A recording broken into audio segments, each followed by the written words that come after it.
In this video, we will go through 3 distinct approaches to achieving balance and maintaining equilibrium. The perspective of your employees regarding balance can indeed have an influence on the efforts required to enhance the balance. Historically, the division between work time and leisure time has been of great importance.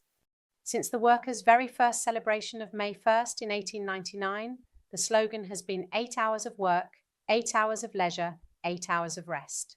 In this manner, it is important to ensure a favorable equilibrium between professional and personal responsibilities to maintain a healthy work-life balance. The philosopher and business leader Morten Albeck believes that that way of thinking no longer holds.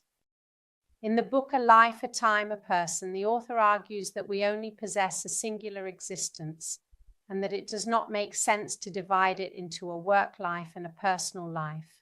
It is about discovering a purpose in life that goes beyond the different spheres and realms of existence.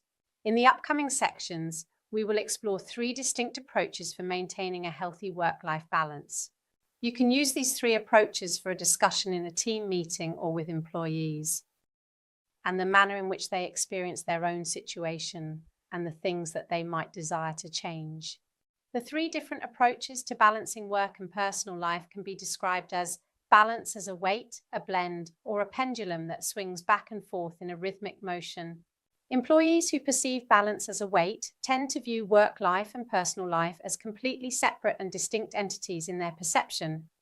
They fundamentally have an idea that it is possible to divide life into different spheres, and it is possible to keep work life and personal life completely separate. They then attempt to locate the proper equilibrium between these distinct entities, indicating that there is an equivalent quantity of mass in the 2 scales. This approach harks back to the fight for 8 hours of work, 8 hours of leisure, and 8 hours of rest.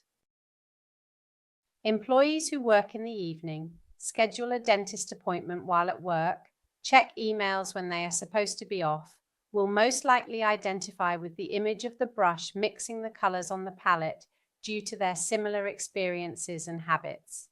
The picture illustrates balance as a blend, where work life and personal life are not 2 separate entities. They blend together, so to speak. Individuals who possess a blended balance will frequently express that my professional life and personal life cannot be distinguished. I have only one life. It is completely in line with Morten Albeck, as we have heard about before. You may also have employees who experience a balance between work and personal life as a pendulum swinging back and forth repeatedly, alternating between the 2 throughout the day. In a fluid motion, they continuously move back and forth between the extremes. The location of the pendulum will change as the day goes on. In the morning, one would typically be completely in the private sphere. In the morning and towards the afternoon, one might be primarily focused on work tasks, then primarily back to the private sphere. But perhaps with movements back into the work sphere, if one either does some work or thinks about their work. Take into consideration whether you can recognize the different approaches among your employees. The weight, where work and personal life are clearly and sharply separated. The color palette, where the 2 spheres are perfectly and completely blended together. The pendulum, where the weight of what is most significant shifts multiple times throughout the course of the day. Feel free to use the 3 approaches as tools in conversation with the employees in your team. You will find a conversation guide later in the program.